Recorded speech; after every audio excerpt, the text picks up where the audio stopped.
নমস্কার বন্ধুরা, এই বাংলা নলেজ শোতে আপনাদেরকে স্বাগত। আজকে যে বিষয়টি নিয়ে আলোচনা করব সেটি ভারতবাসী হিসেবে আমাদের কাছে একটি বিরাট বড় গর্বের বিষয়। কারণ সুপার পাওয়ার হিসেবে সারা পৃথিবী আমেরিকাকেই জানে, কিন্তু সেই আমেরিকাকে ভারতের কাছে আসতে হলো সাহায্য চাইতে।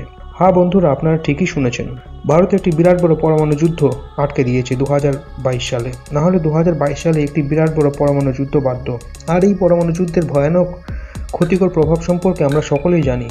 পরমাণু বোমার আঘাতে জাপানের হিরোশিমা এবং নাগাসাকি শহর দুটি ধ্বংস হয়ে যায়। শুধু ধ্বংসই হয়ে যায়নি, এই বোমার ক্ষতিকর প্রভাব কয়েক জেনারেশন ধরে ছিল।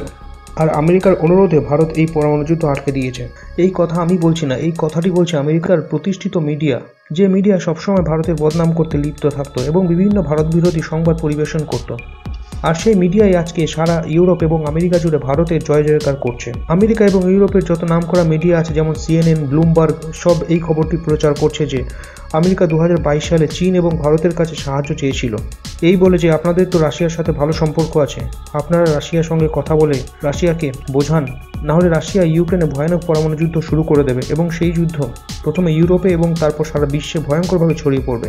আর ভারতের সাথে কথা বলার পর রাশিয়া ইউক্রেনে পরমাণু হামলা করার জন্য যে প্রস্তুতি নিচ্ছিল তা হোল্ড করে দেয় এবং সারা বিশ্ব পরমাণু যুদ্ধের ভয়ঙ্কর ধ্বংসলীলা থেকে বেঁচে যায়। এক্ষেত্রে রাশিয়া কেন পরমাণু হামলা করতে চেয়েছিল এবং আমেরিকা কেন ভারতের কাছে এসেছিল সাহায্য চাইতে, এবং রাশিয়া ভারতের কথা শুনে কেন এই পরমাণু হামলা থেকে বিরত থাকলো, সে বিষয়ে আমি বিস্তারিতভাবে আলোচনা করব।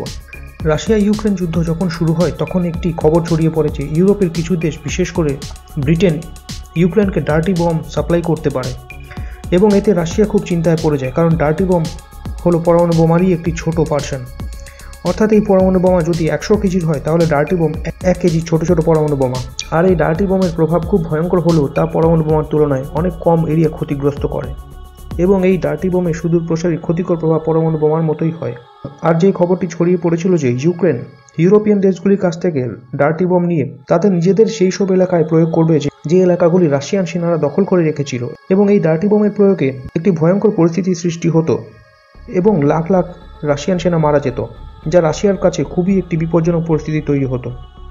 আর সেই জন্য রাশিয়া এই ভয়ঙ্কর পরিস্থিতির কথা ভেবে ইউক্রেনে বড়সড় পরমাণু হামলার জন্য প্রস্তুতি নেওয়া শুরু করে এবং ইউক্রেনের বর্ডারের কাছে বিপুল সংখ্যায় পরমাণু অস্ত্রের ভান্ডার, নিউক্লিয়ার মিসাইল মজুত করতে থাকে।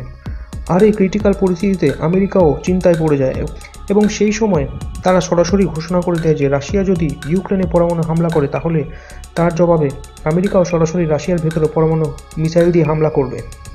কিন্তু রিসেন্টলি এই খবরটি প্রকাশ হয়ে যায় যে রাশিয়া যদি এটি জানতে পারে যে ইউক্রেন ইউরোপিয়ান কান্ট্রিগুলির কাছ থেকে পরমাণু বোমা নিয়ে রাশিয়ান সেনাবাহিনীর উপর হামলা করার কথা ভাবে এবং তার জন্য প্রস্তুতিও নেয়, আর সেই খবর রাশিয়ার কাছে পৌঁছানো মাত্রই রাশিয়া ইউক্রেনের ভেতরে পরমাণু হামলা করে সব ধ্বংস করে দেবে।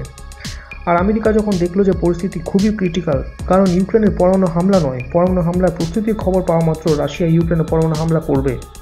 আর এক্ষেত্রে রাশিয়ার কাছে যদি ইউক্রেনের পশ্চিমী দেশগুলির কাছ থেকে সাহায্য নিয়ে রাশিয়ার বিরুদ্ধে পরমাণু হামলার বিষয়ে ভুল খবর পৌঁছে যায়, আর রাশিয়া যদি সেই ভুল খবরের উপর ভিত্তি করে পরমাণু যুদ্ধ শুরু করে দেয়, তাহলে অযথা একটি পরমাণু যুদ্ধ শুরু হয়ে যাবে। আর এই পরিস্থিতিকে সামাল দেওয়ার জন্য আমেরিকা ভারত এবং চীনের সঙ্গে যোগাযোগ করে, বিশেষ করে ভারতের সঙ্গে, কারণ চীনের সঙ্গে তাদের সম্পর্ক খুব একটা ভালো নয়। তারা ভারতকে অনুরোধ করে যে আপনারা রাশিয়াকে বোঝান যে ইউরোপের কোনো দেশ এবং আমেরিকা ইউক্রেনকে ডার্টি বম সাপ্লাই করবে না, এবং ইউরোপের কোনো দেশ যদি ইউক্রেনকে ডার্টি বম দেওয়ার কথা ভাবে তাহলে আমেরিকা দায়িত্ব নিয়ে তাকে আটকে দেবে এবং এটি সুনিশ্চিত করবে যে ইউক্রেনকে যাতে এই ধরনের কোনো প্রকার বম না দেওয়া হয়। কারণ কোনো প্রকার গুজবের উপর ভিত্তি করে রাশিয়া যদি পরমাণু হামলা শুরু করে দেয় এবং তার জন্য যদি সমগ্র ইউরোপ জুড়ে একটি যুদ্ধ শুরু হয়ে যায়, তাহলে বাধ্য হয়ে আমেরিকাকে রাশিয়ার বিরুদ্ধে যুদ্ধে নামতে হবে। আর আমেরিকার অনুরোধে ভারত রাশিয়ার সঙ্গে কথা বলে এবং রাশিয়াও এই বিষয়ে আশ্বস্ত হয়ে ইউক্রেনের ওপর পরমাণু হামলার প্ল্যান হোল্ড করে দেয়, এবং তার পাশাপাশি রাশিয়া এবং আমেরিকার মধ্যে একটি ব্যাক চ্যানেল তৈরি করা হয় যাতে এই ধরনের কোনো প্রকার মিসআন্ডারস্ট্যান্ডিং না হয় এবং পরমাণু যুদ্ধ না ছড়ায়, এবং পরমাণু হামলার বিষয়ে কোনো প্রকার আপডেট দরকার পড়লে যাতে দুটি দেশ একে অপরকে সরাসরি যোগাযোগ করতে পারে।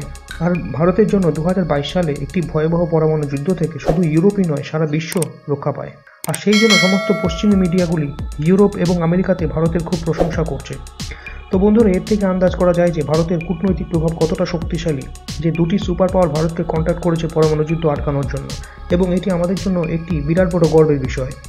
তো বন্ধুরা, এই বিষয়ে আপনাদের কি মতামত তা কমেন্ট করে জানান এবং ভিডিওটি ভালো লাগলে লাইক করে চ্যানেলটিকে সাবস্ক্রাইব করুন। ধন্যবাদ।